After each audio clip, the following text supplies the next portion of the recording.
Well, hey, everybody, welcome to another episode of Sy Huffer and Friends. This is a podcast designed to help you flourish at life and relationships, and I'm your host, Sy Huffer. I'm the lead pastor at the Gathering Christian Church in Naples, Florida. And if you're new to the podcast, the way it works is we pick a topic for a month. We kind of walk around it like a diamond, and I invite my friends from around the country to come talk about that topic, specifically friends that have a testimony about it or have an expertise in that area, because I believe that I have the best friends in the whole world. They make me flourish at life and relationships, and me sharing them with you, I think, will help you flourish in those two areas as well. This month, we're focusing in on finances and how to have financial health and financial freedom. And so if you want to follow along the podcast, you can do that on our Instagram handle at Sy Huffer and Friends. You can do that on Apple or Spotify. You also can subscribe to our YouTube channel as well. Today, I have an old family friend, Barry Cameron. And so, Barry, tell everyone a little bit about yourself, where you're from, your family, and your ministry history. Well, I'm an actual Okie from Muskogee, raised in Muskogee, Oklahoma, which is a town I know you have some great connections with as well. Yes. And let's see, I went to Ozark Christian College years ago and got married a girl from Okmulgee, Oklahoma. And we got married in 1977. I was a youth minister in Owasso, Oklahoma for several years. And then I went to Kansas City I was a youth minister there for several years. And then in 1980, I got called to go to Florida. I actually started in Owasso in 1974. You tried to figure out how did all those years get in there. Started in 1974. In 1980, I'm moving to Florida to be the pastor of a church, which is something I never saw myself being. I wanted to be a youth pastor forever. So much fun. In fact, my wife used to say all I did was play games and got paid for it. But had a blast. And then after 12 and a half years, God called us to go to Texas. Church in Florida was running almost 570 some. And I got called from a church that was running 188 in Texas. Wow. And everybody thought I'd lost my mind when I went there, but I knew that's where God had called us. And so I went there. So only been in 4 churches, youth minister in 2, pastor of 2, been in ministry for over 50 years, retired 4 years ago, this coming February 2022, and worked for a little while those first couple, 2.5 years. And now I'm just full-time husband, full-time father, full-time grandpa.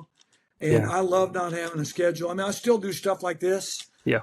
Spoke last week to a master's seminary group down in Kentucky, and spoke to their class. And I'll do stuff like that occasionally, but I love being able to really enjoy the Sabbath of retirement.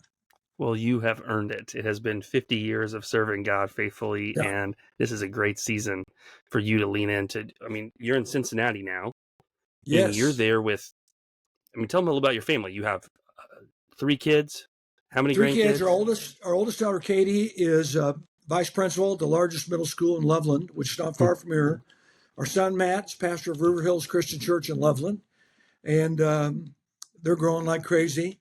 Our youngest daughter, Kelly, works at Miami Valley Christian Academy. She's a teacher as well. And that's where our 2 grandsons go. So our whole family's here. We go to football games together, dinners, lunches. I mean, it's wonderful. In fact, this coming Sunday night, we'll be celebrating our oldest grandson's 15th birthday. Wow. And man, it goes by fast. Wow. That's unreal. That's so cool. Well, hey, we have a unique connection. I'd love for you to share I call it our friend story, but I don't know if you remember, but I think the first time I remember meeting you was when we went at one of our pastor conferences. Yep. And you walked up to me and you said, Sy Huffer. And we got to talking. But tell a little about our history, because it's so cool, our family connection. Yeah, well, I lived on the same street that your grandparents lived on and your dad lived on, Jay and Carrie. Carrie is the same age as my next younger brother, Kirby. Jay is the same age as my youngest brother, Carrie. And our families have been close for decades. And but lived on the same street. In fact, your grandpa was an elder in our church. Literally, I would ride to high school with him almost every day. We were in his old green truck. which I can't believe that thing still ran. But, and I mean, you talk about somebody that really has meant a lot to me. I had a car accident in 1971. I was a trumpet player, had my 4 front teeth knocked out, and ended my career. And your dad wouldn't let me quit. And he said, "You can learn to play again, and I'm going to help you do that," and stayed with me the whole way. He was one of the elders that ordained me back in 1977 in the ministry. And I mean, I love the whole Huffer family. I mean, every one of them. So, man, it's so cool. And he has had such a great impact on so many people. So much, I mean, on me too. I remember when I played trumpet as well, and he drove me every Wednesday to go to my trumpet lesson in Tulsa from Muskogee, and just growing up 6th through 9th grade, I think. And he would always have me fill in the blanks for him on an outline from a John Maxwell tape. He played John Maxwell. He needed me to fill the blanks in because he was driving. And so, yeah, that's how he pitched it. And looking back, I was going, "You were developing me as a leader. You didn't tell me that you were mentoring me." That's what he was doing. And so he's had such a huge impact on me and so many others. So much so, my daughter's named Jerry. And after Jerry, Big Jerry, we have Little Jerry. So he's an amazing man. And then I just want to just tell the everybody listen to just you, Barry, when you saw me, knew that I stepped into a ministry role at a large church that had a history, and you immediately sought me out, gave me your number, took me under your wing. Whatever you need, Sy. I came down to visit. You showed me around your whole church facility. Let me ask you questions about ministry. You have been personally a gift to me and inspiring me to keep going and to be faithful as a husband, as a father, and as a pastor with high character. So thank you, man. I really appreciate you. Yeah. This month, we're focusing in on finances. And you and your family, you have this incredible story when it comes to debt and the commitment to get out of debt and to pursue generosity. And so I'm just going to give you the floor. I might interrupt you to ask clarifying questions, but I just want to give you the floor to share that story because I think that's so compelling for people to hear. Well, in 1985, I was a pastor in Florida, and life was tough. I mean, it was the average income in Port Charlotte, where we lived, was $13,000 a year. The average age was 69, which is my age right now. And I thought, man, these people, they need to just go to the nursing home or whatever, funeral home. And I'm going, wait a minute, that wasn't that old, but it was then. And, we decided there was a guy named Larry Burkett, and he had a series of videotapes out on financial management, how to get out of debt. So we started showing those to our church. We were a bunch of young families then. And so we all made this commitment to get out of debt. And in 1992, when we got ready to move to Texas, we had paid off half of our debt. I think our debt was down to around $55,000 total, mortgage and everything. Yeah, I wanted to clarify. When you say get out of debt, you're not talking about just credit card debt or medical debt or school debt. You're talking every cent that you owe on anything, mortgage included, cars, credit, everything. Yeah, no debt whatsoever. Romans says, "Oh, no man anything but love." And we literally can do that. But anyway, so we moved to Texas. First 2 years were tough. I mean, my wife can tell you, I sat out on the curb at night and I would just weep and say, "What have I done? Why did I come here? We're more broke now than we've ever been." And I didn't like the Texas heat. And I mean, it was a mess. I knew God had called me there, but it was just miserable.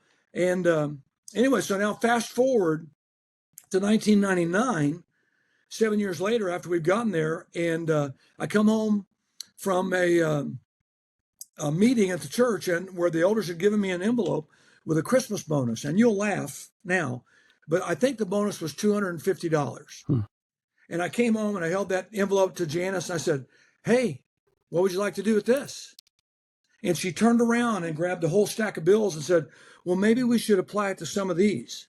And I go, "What are those?" Because she did all of our finances. I just stayed out of it. I just spent the money. And she goes, "Well, these are bills, Barry. We owe these bills." And I started looking at them. I went crazy. And I knocked them off all on the floor and stormed upstairs. And I mean, I was mad. Yeah. I thought, what in the world? But now I got to come back downstairs. Got to swallow my pride. And my wife, who's really clever, she left all those bills just laying all over the floor. Didn't do a thing. So I picked all of them up, I got in my car and I drove up to the office of the church. And I put all those bills out and I added them up with a calculator. And I mean, it was sobering, sobering. And I just decided then I'm not living this way anymore. And I just had a big talk with God and said, I'm going to get out of debt. And I looked up and I could see all my financial books that I'd bought by other people on the shelf of my office and realized not a one of those had done me a bit of good. I mean, good principles, but I hadn't applied them. So I just pulled out a legal pad and started writing stuff down. I had my Bible open. I was looking for verses and I put this plan together. And I got home a couple hours later and got the whole family together in the first of what we called come to Jesus meetings. And I just told them, life as you know it is basically over. Well, what does that mean? Well, this family's going to get out of debt. Well, what does that mean? And that's where it all started. And that was in December of 1999. So now, and the whole story of what we did is I wrote a book called The ABCs of Financial Freedom. In fact, I just got a copy of the brand new version. This is they've revised it, they've updated it, and it's brand new. Just came out. This is one of the first copies. Oh, that's great. And this is basically our story of what we did. In fact, one of the things that I mean, it's worth the whole cost of the book. There's a list in there of all the things we did to go without or to change to get out of debt. And I mean, but that's our story. Mm-hmm. And what I tell people is you can do the exact same thing by following the exact same principles and you can get out of debt. So I also found this is the actual folder that I used when we got out of debt. And I was looking today, and this is the day after we got out of debt. It took us 96 weeks to pay off. I forgot to say when we were in Texas in 1999, our debt was over 100,000. Mm-hmm. We'd more than doubled our debt in 10 years. Mm-hmm. So we'd gone the wrong way. Yeah. And took us 96 weeks to get out of debt. And this is the page I developed a file called Get Out of Debt File. And we had zero money that we owed the house. We had $65 at our bank, had $155 in our emergency fund for a total savings of $220. And we got out of debt November 15th, 2001. So we had nothing. And if I showed you, I won't, but if I showed you where we are today compared to where we were on that day, and the date was November 14th, 2001. We have just sold the house that I'm sitting in right now. We never dreamed we would. We thought we were going to live here the rest of our life. But God opened the door for another house we're actually going to be living on the water here in Cincinnati on a big canal. And we're getting ready to pay cash. We paid cash for this home. We're going to pay cash for that home. This will be our 8th home, and the last 4 we've paid cash for. And he said, well, wait a minute. This story doesn't add up. How do you go from having $220 in total savings? You can't see it on there. How do you go from that to being able to pay cash for your 4th home out of 8? Well, the way we do it is following the principles that we outline in this book. And they're all God's principles. And, I've told people for years, you keep showing up, you keep doing what's right, watch what God does. That's right. And that's where we're at. And these principles work. They'll work for anybody. Uh-huh. And I would just encourage people. I mean, you can pre-order this book at Amazon or even from the publisher College Press right now and get it. I think it officially comes out September 30th. But that book, God's used that book to help over 300 churches and hundreds of thousands of people. Absolutely, 100%. And I have preached through that book before. Have you come preach at our church in College Heights when I was a pastor there? Read the book. It is, I recommend it highly for anyone who's looking to just what are the ABCs? What are the basics? What are the foundations for godly financial stewardship? Mm-hmm. It's right there. It's an incredible story. Can you mention just like a handful of things you all did to get out of debt? You had to change your lifestyle. Oh, we changed everything. Yeah, we stopped going out to eat. We didn't go on any trips anywhere. We didn't go to movies. We told the kids, if you want something, you got to pay for it. You got to get a job. And because we got to get out of debt. I took a sack lunch to work every day. And all the people I worked with, in fact, my son was working in the summer as a janitor at our church, and he came in my office one day and he goes, "Hey, Dad, do you know the whole staff's making fun of you?" And I said, "About what?" And he goes, "They all said he stopped living and he's ruining his life and ruining his family's life." And I said, "Because I don't go out to lunch with them and I don't go spend money, they're making fun of me?" And he goes, "Dad, they really are." And I said, "Well, hey, here's the deal. One of these days when we're out of debt, we'll make fun of them." And then I said, "No, we're not going to make fun of anybody." But I said, "The day will come when you'll realize, that it was worth it." And that's, Dave Ramsey has said for years, if you'll live right now like no one else, the day will come when you can live like no one else. Mm-hmm. And that's really what it's all about. But yeah, simple things like that. Like, we didn't exchange birthday gifts. When it came to Christmas time, we told our family, we're not exchanging gifts. We want to get out of debt. And we said, please don't buy us any gifts. We don't need any. But if you want to, we would rather you send us the money so we could apply it to the mortgage of our house. We literally did that. And I'm just telling you, I mean, we called it getting out of debt by the death penalty. We killed everything. I mean, we literally stopped everything. I mean, we wouldn't flush the toilet at night. Mm-hmm. Wait till the morning. Only flush it once. And really, I mean, that's probably overkill. But only have lights on in the room you're on. Mm-hmm. Turning the air up in the summer, turning it way down in the winter. I mean, everywhere we could save, we did. And I'm not going to say it was fun. I mean, no. I think my kids and my wife hated me during those first few months. But when we paid off the first car that we had, and we had our own mortgage burning ceremony, and I set a copy of that on fire and put it in the fireplace, and in our family, it was kind of like, okay, whatever. And I said, hey, we're doing it. And I came back to them after that, and I said, listen, here's the deal. If you'll help me get this family out of debt, when we get out of debt, I will take you all on a vacation anywhere in the world you want to go. You name the place. Well, they voted, and they wanted to go to Disney World. So guess where we went in 2001 when we got out of debt? We went to Disney World. We stayed at the Wilderness Lodge. I got plane tickets for all of us to fly down. I paid for everything. Paid for the hotels, paid for the food. In fact, it was amazing. We were at the first dinner when we got there that night, and we were at a restaurant, and my kids said, Dad, look at all the people paying with credit cards. Because we paid cash for everything. In fact, when they asked us if we were on the Disney dining plan, I pulled out my wallet and I said, no, we're on the Cameron family dining plan. We pay cash for anything. We get whatever we want. And it was a game changer. And every year since then, every 5 years, we've taken our whole family back down to Disney World, and we pay for everything. The last time we went, in fact, we're getting ready to go in 2026. That'll be the 25th year. Next year will be the 25th year of being out of debt. But I pay for the plane flights. I pay for the hotel rooms. Last time we stayed at the Grand Floridian. And I mean, it's been an amazing celebration of, and what I want to do is remind my kids and remember our family, this was worth it. Yeah. And it took, if I got the years right, you started in 99. Over $100,000 in debt. Yep. Everything. And then in 2 years, you had paid it all 2001. off. Yeah. That's incredible. What impact, so this decision, work, you like you said, the death penalty plan, I guess is what you call it. Mm-hmm. Yeah. What impact did that commitment have on your family, your church, others? I mean, like, I started hearing like, your kids are upset, even staff making fun of you. Yet on the back end, like after, through it, you kind of got ridiculed a bit. Yeah. It was hard to push through. Once that happened, what were the domino effects that happened from you getting out of debt? All of our family would tell you today, it's the greatest thing we ever did. They would all say that now. They didn't then. But, I mean, we got to the place where when we got out of debt, we could give a brand new vehicle to our youngest daughter.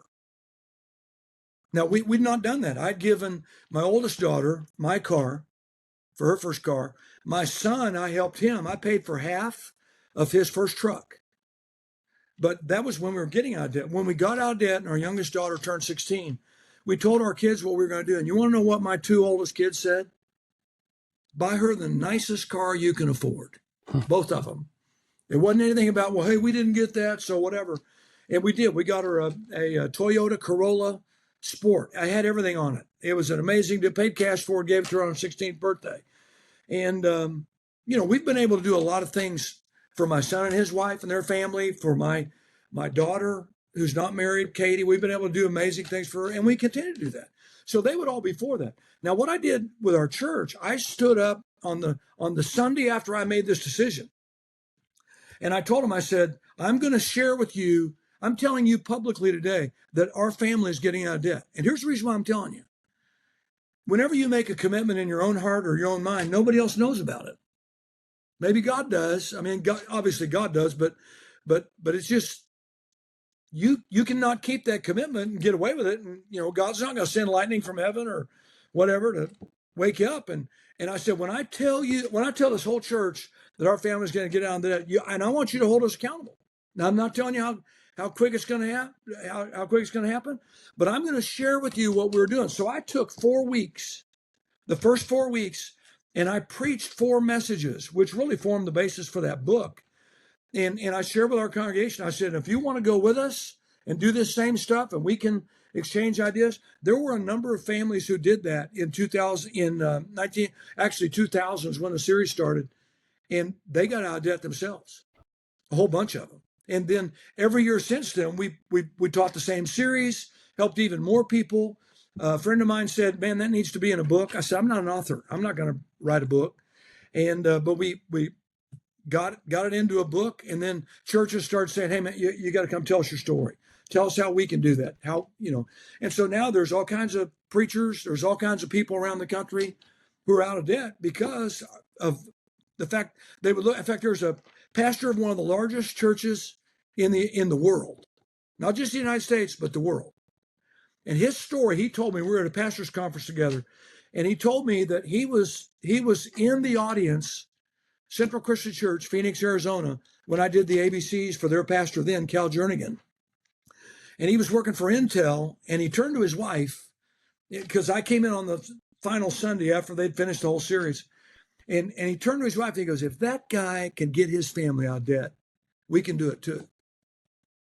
And so they applied those principles to their life. And he told me that when the church that he is now the pastor of called him and asked him if he would be willing to come on staff, he said the only reason they were able to make that move, it wasn't a lateral move, it was a lower move to go from the business world to the church. He said the only reason why we're able to do that is because we got out of debt. And he said, I want to thank you for that. Wow. And that's, stories like that are just makes it worthwhile, Absolutely. And I love, and I just wanted everyone to understand, like, this is your heart is like, God blessed us with getting out of debt. And then when you share that, that's him blessing others. It's using us to be a blessing. And that's a principle that is true in every area of your life. When you are blessed and you bless others, then that's a multiplicative effect. And so that's just true of this story. Like, making this decision is a huge blessing for your family.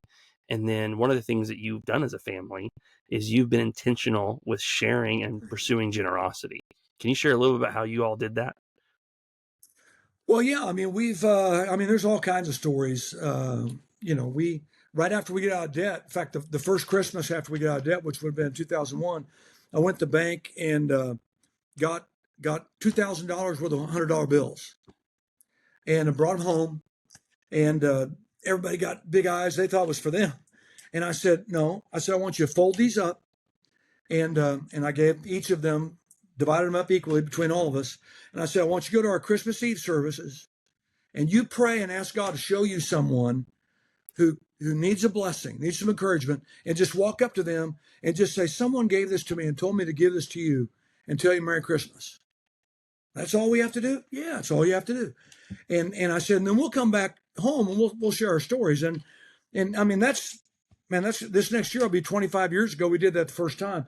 And I can't tell you the unbelievable stories. I remember I was in the bookstore and they had a one-way mirror where you could see them, but they couldn't see us. And I saw a young couple walk in who were in college. They were going to Southwestern Baptist Theological Seminary. And the daughter had picked up something off of a shelf, and her mother told her to put it back. And I could read her lips. She said, we don't have the money. And I thought, that's it. I walked out there and I said, hey, guys, I'm so glad to see you. Somebody gave me this $100 bill, told me to give it to you and tell you Merry Christmas. Well, who? I said, listen, it doesn't matter. And they go, well, we want to thank them. I go, I'll thank them for you. And I said, but it's for you, Merry Christmas. And I disappeared. Well, I watched them walk around the store, and guess what? That mother brought her daughter right back to that shelf and let her get what she wanted.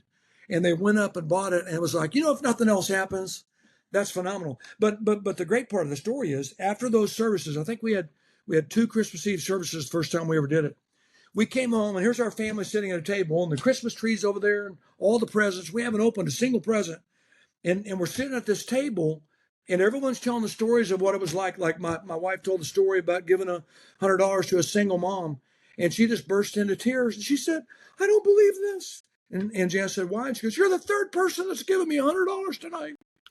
Well, it was 2 other people in our family had seen her, but really blessed her. And we're sharing these stories, and we're wiping tears away, and we haven't opened a single present of our own, and it's Christmas Eve, and you know what, Sy, we were discovering the principle that when Jesus said it's more blessed to give than to receive, that's absolutely true. It's true. Absolutely true. And there's so many more stories of that. Blessing people in restaurants, walking up to total strangers and just saying, "Hey, we just wanted to bless you and be an encouragement to you." People at church, older people, widows and widowers, and just say, "Hey, somebody gave this to me." We never say, "Hey, this is from us." Yeah. Hey, we just want to give this. Somebody gave this to you. We want to give it to you to bless you. And what am I supposed to go to dinner, go whatever. We don't care. And it's just that ability of being generous. In fact, from that came the second book that I wrote called Contagious Generosity. And in that book, I tell how everything in creation that God has created is created to give. Like the chair I'm sitting in right now. This chair was created to give. What? Give support. And if it can no longer hold me, if it gets to the place where it can't give, it's worthless. And we either got to send it someplace and get it fixed, or we got to throw it away. And you talk about a parable for people, we've been created by God in his image. And that's why when we're generous, something inside of us feels phenomenally good because we're more like God when we give than anything else. That's right. That's right. Yeah. Oh, that's so good, man.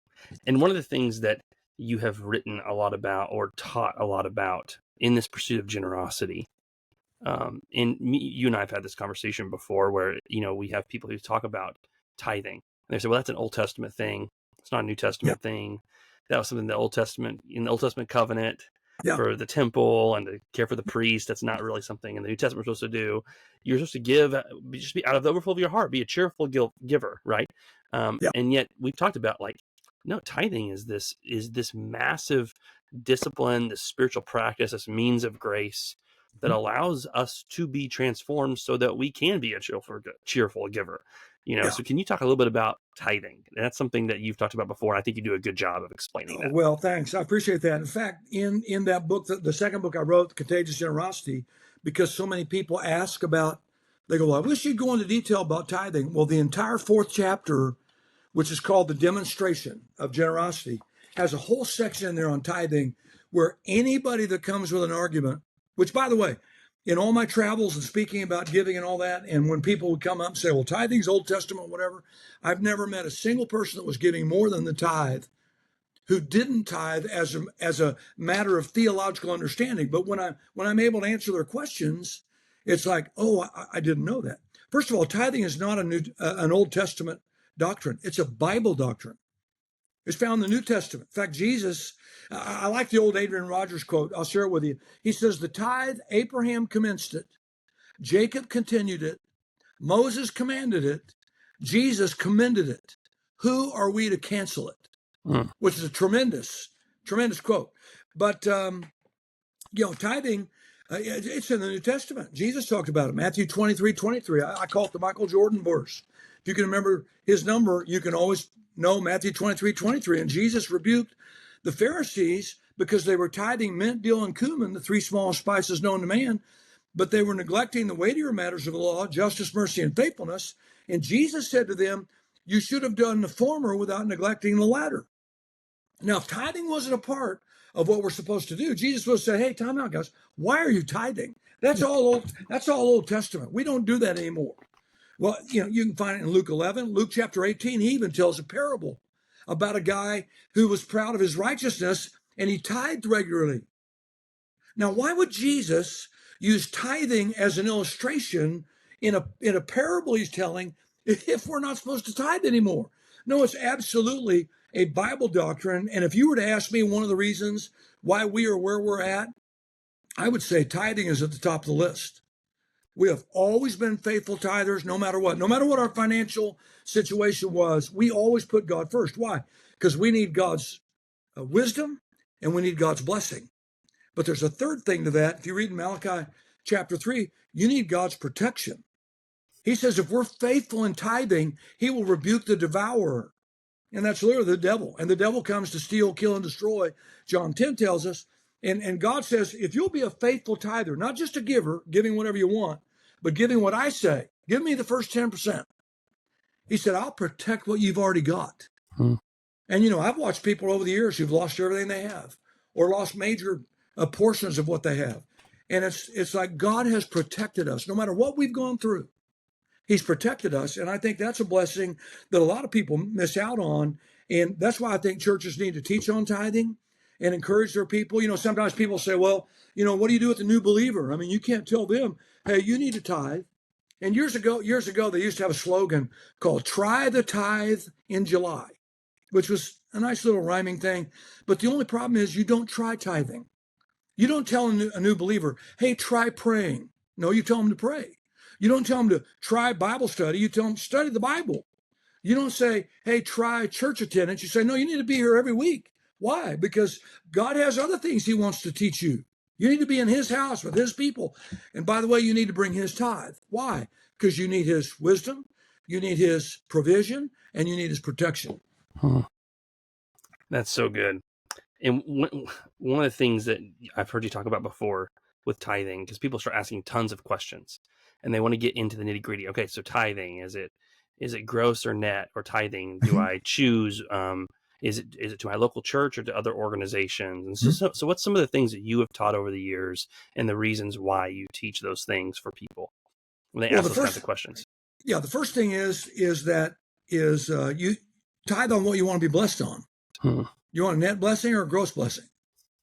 We tithe on everything. If we get a birthday gift, 10% of that goes to God. We give, in fact, I was telling this master's class I spoke at last week in Kentucky that I actually have 2 online giving sections to our church here in Cincinnati. There's the main one, which is our tithe and offering above the tithe. And then there's a second one for $20. And so, okay, what in the world's $20? Well, back in 1992, when I moved to Texas, this little church I'd gone to, only averaging about 188, they had parking for about 25 cars. That's it. And we decided we needed to get some more asphalt, some more blacktop. We needed to double that. And the cost of that was going to be $40,000. And I'll never forget one of the elders, his name was Mo Schwanke. He challenged all the elders. He said, I'm challenging every man in this room to give $20 more every week to help us pave that parking.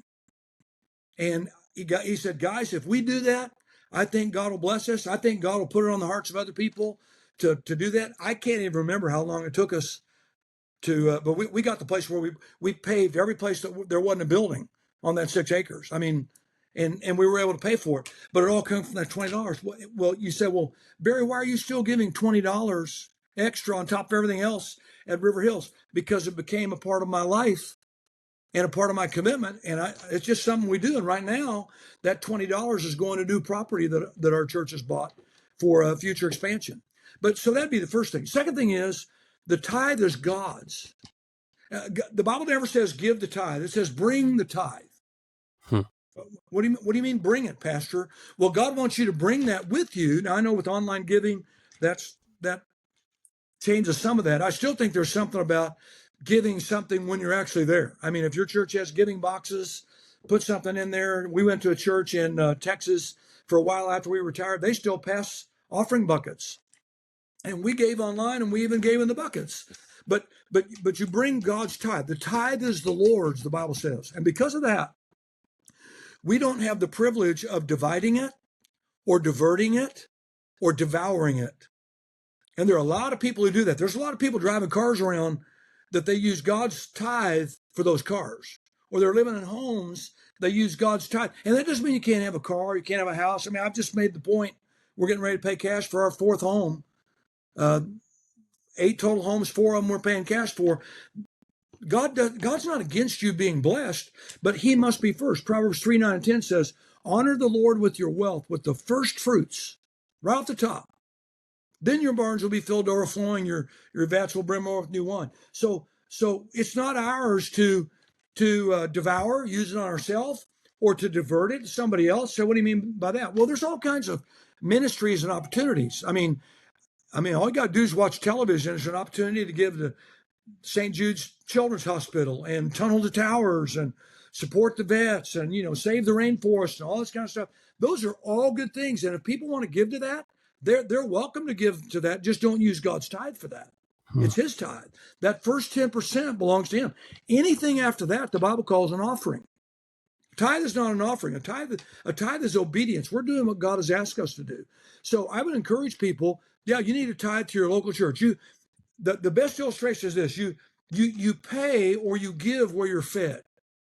If I go to Texas Roadhouse, which is a great restaurant up here, which kind of keeps the tie to our Texas roots, and if I go to Texas Roadhouse, I don't say to them, man, this steak was awesome, the baked potato was terrific, the biscuits are unbelievable, but I'm going to go down and pay at Longhorn Steakhouse. They're going to say, no, sir, you don't understand. We provided the food. You ate here. You don't give down there. What? I mean, everybody gets that in the natural realm, but when it comes to church, people say, "Why? I'm giving to this mission over here, or I'm supporting this person over here." No, you can do that. But once you've tithed, you can do that.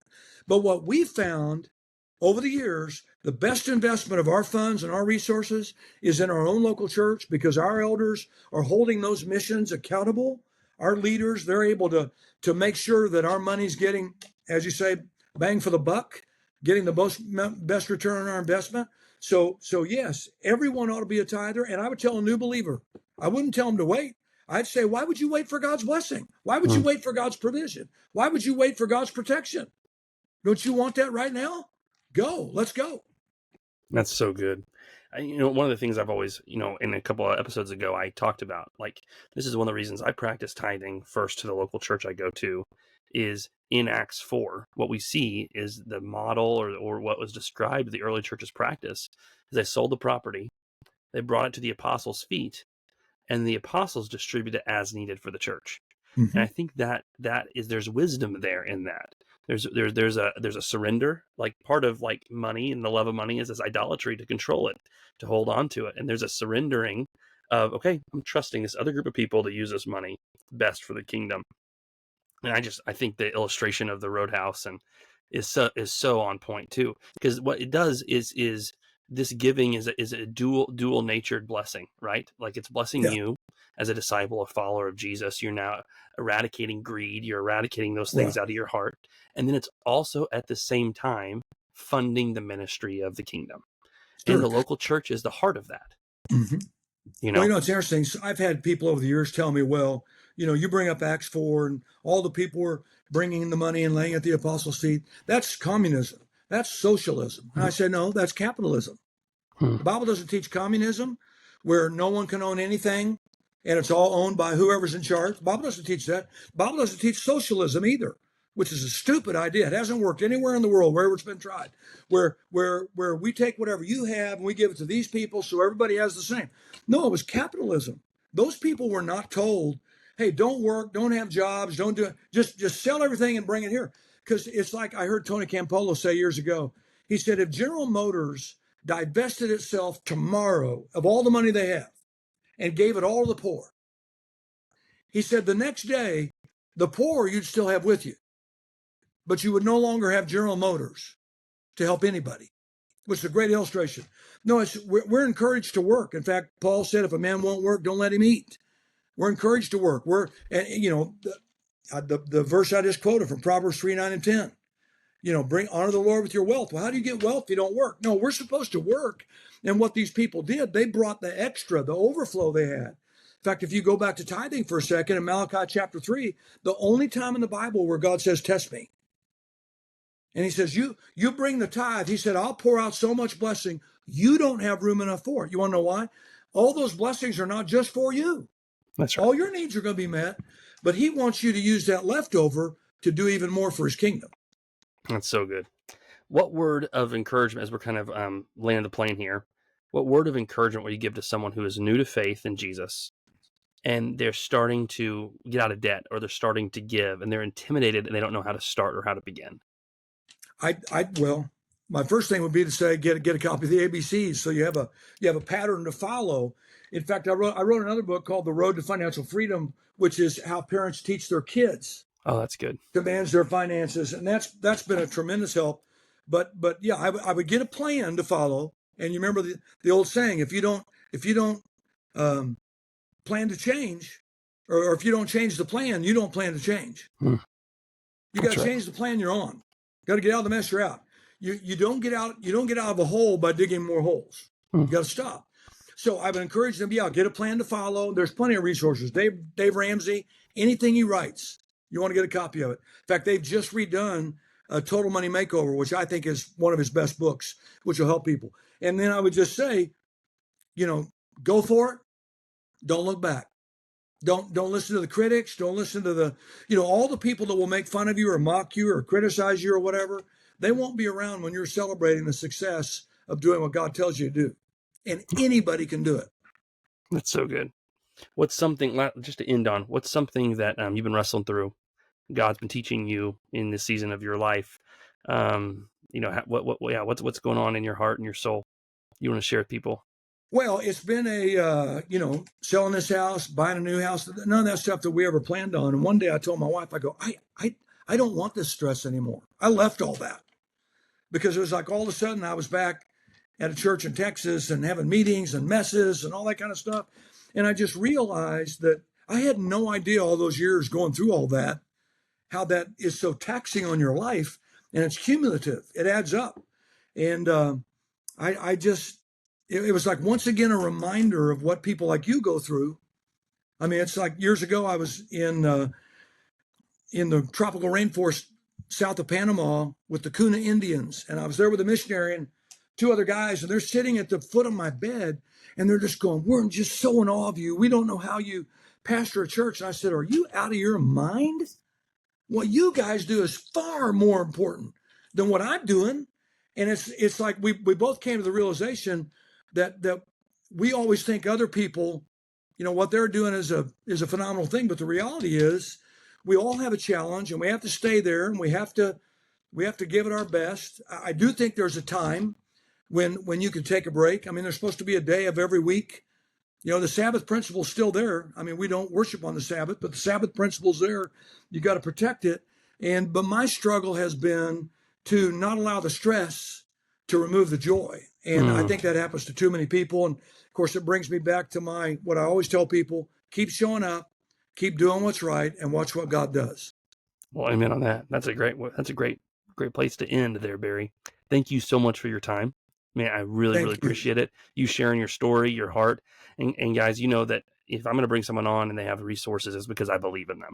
And so I believe in them. I believe in this man and what he has done and the principles he teaches. I think they're solid, and they've helped me and my family. And I think they'll help you too. So hopefully you all appreciated and got a lot out of Barry's story. At least we're challenged by it, and know that there could be you don't have to settle for the status quo. We say all the time, you are made for more than the life you are striving or settling for. And so that is our heartbeat. And so continue to follow along what that looks like by liking our podcast on Apple or Spotify, following us on our YouTube channel. And as always, I'll end with this: you are made for more, so don't settle for anything less. Have a great day. See you next time.